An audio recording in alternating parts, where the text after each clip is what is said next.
Hi, folks. We're Tacitus Today. Tacitus Today, your pushback channel. Thank you for joining this audio live stream. In this essay, I'd like to talk about the issue of is willfully spreading and knowingly spreading lies about social division to create social division. Should that be a crime? With the clear intent, and given the flow of the information, the lies, lack of balance, the propaganda phrases, and the talking point, embedded talking points in the media, then it's very clear that the attempt to spread social division is there. I mean, you couldn't deny it. But should it be a crime? Now, if the white guy says, "Well, I don't like mass migration," because it's driving up rents and it's clogging up the hospitals and clogging up the roads. I think mass migration should be lowered to include only skilled migrants. Skilled migrants, well, that would unfairly disadvantage brown and black peasants. And if you want to unfairly disadvantage brown and black peasants, that means you are a Nazi. You're a fucking Nazi, fascist, Hitler, swastika, xenophobe, white supremacist. And so it's a very ideological sort of view of things rather than a practical view. The practical reality is any country that accepts freeloading illiterate third world IQ 70 peasants is going to be a poorer country as a result of it. That's per capita, people are going to be poorer, and that's just as night follows day. That's how it is.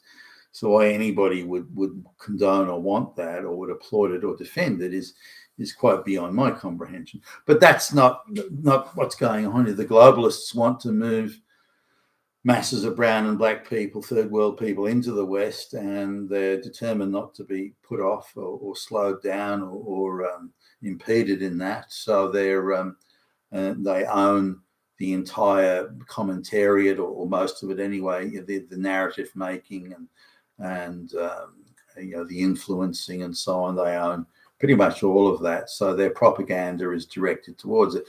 But still, if the white guy says that he doesn't like mass migration, he's a criminal. And in England, they can put you in prison for saying those sorts of things. But if the media or anybody gets them, says, well, white supremacists, Nazis, really, you're Hitler, you're a fascist, you're a Nazi, you're a xenophobe, and so on, you're a racist, that's quite permissible as long as it's white people and only white people that are being accused of wrongdoing or being morally bereft.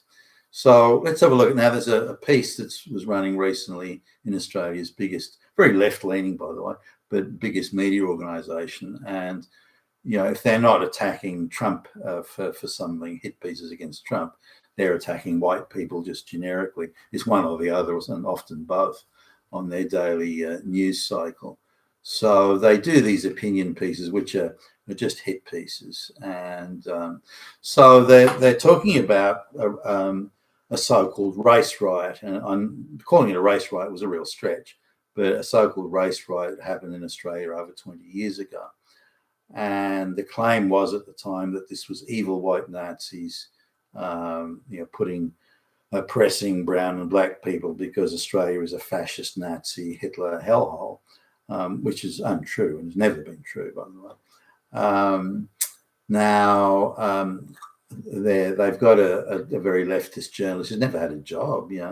This chick came straight out of school into some sort of journalism college and then straight into government employment, government media employment, and does a bit of freelance work. But again, it's all anti-white, anti-male hit pieces. There's nothing even slightly banging. She's a propagandist for the globalists, and so she claims that she was there on this day in this place with this supposed race riot.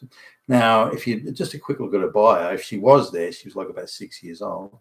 And it's unlikely because she claims that she's lived more than 1,000 miles away from that place where the supposed riot was, more than 1,000 miles away. So there's no way that she was there. I mean, maybe it was she was there just happened to be there on that day in vacation.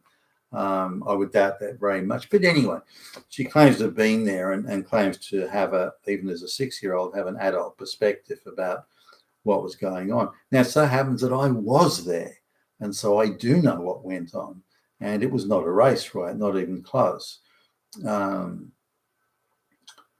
The bottom line was there was a park with a festival going on, and a bunch of Arabic boys arrived in a gang and started trampling through some of the activities that were on at this park. And there were a bunch of park ranger type people who were there. They just happened to be all white boys, and told the brown boys to stop it or to leave. The brown boys said, "Screw you! You're not going to tell us what to do." And oh, yes, we are. And then the Arab boys, though, as they do, they went and called up their buddies, and their buddies arrived from these people lived like 50 miles away. So they called up their buddies, and their buddies arrived, and so they came back as a much bigger gang this time and said, what you want to, what did you say to me? And then it turned into a scuffle and a punch up, and then other people were involved. More park rangers were called in, the policemen. So this is how it went, and the thing was shut, like the shut down. So there were people running in all directions, and it got unpleasant. Was it a race riot? No, it wasn't. They're trying to play off the idea this group of Arabs came in and started throwing their weight around. Park rangers who happened to be white. Not all of the park rangers were white, by the way, but I mean some of them were like Greek or Italian, and told them to go. And so that they billed that as a race riot, which it wasn't. But they salivated over. So I remember the media coverage, the glee, the joy that they report. A race riot with Nazis, and they went crazy. Now they've got some photographs of people at a football match that were waving, when their team scored a goal, and and they've done this shot in distance.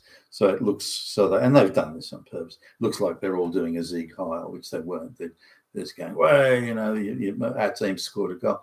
And I actually got into the photograph. I got into like Photoshop and managed to touch it up a little bit, look at it. Half the people in there are quite brown. So the idea that that's a white supremacist Nazi meeting is just absurd.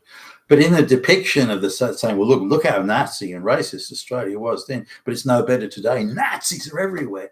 There are people that don't want mass migration, and they bill it not that people are against people. There are white people who just don't want any migrants. They're against migrants. Even little babies are dying because Indian doctors can't come here, and if they don't want, the Nazis don't want. And so they misrepresent wholly and totally, knowingly so. They know it's not true. And then they quote a whole bunch of people that say, yeah, Australia is a fascist Nazi hellhole. And they quote these people. Now, if you look at these, but just a cursory glance at the people they're using, they're all radical activists. None of them are independent, academics that are observing fact and are determined to get to the truth of the fact. Far from it. And there's not one person do they have there that says, no, Australia's not a racist place. You're kidding. Not one is quoted in there. So this is a deliberate attempt to create social division. Say, well, white people are all bad. White people are all Nazis. You can't listen to them. Whatever they say is illegitimate, and they should be ignored. Indeed, they should be punished, if not taken out back and shot. And that's the delivery of the thing. So we know the whole thing's just a made-up load of bullshit. But it's willful. It's a willful attempt to spread social division, to say that white people are an illegitimate class of people, particularly white men are an illegitimate class of people because they're so evil. They're all Nazis, for goodness sakes. Now that, in my view, that spreading that sort of social division with so much dishonesty should be a crime.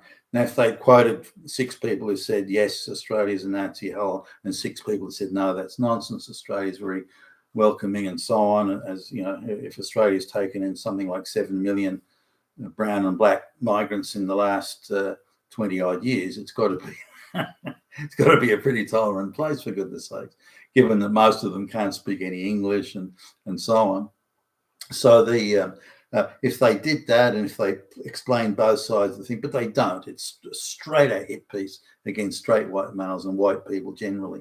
And on that basis, it is spreading knowingly spreading social division through lies and deceit and misrepresentation. And I believe that should be a crime.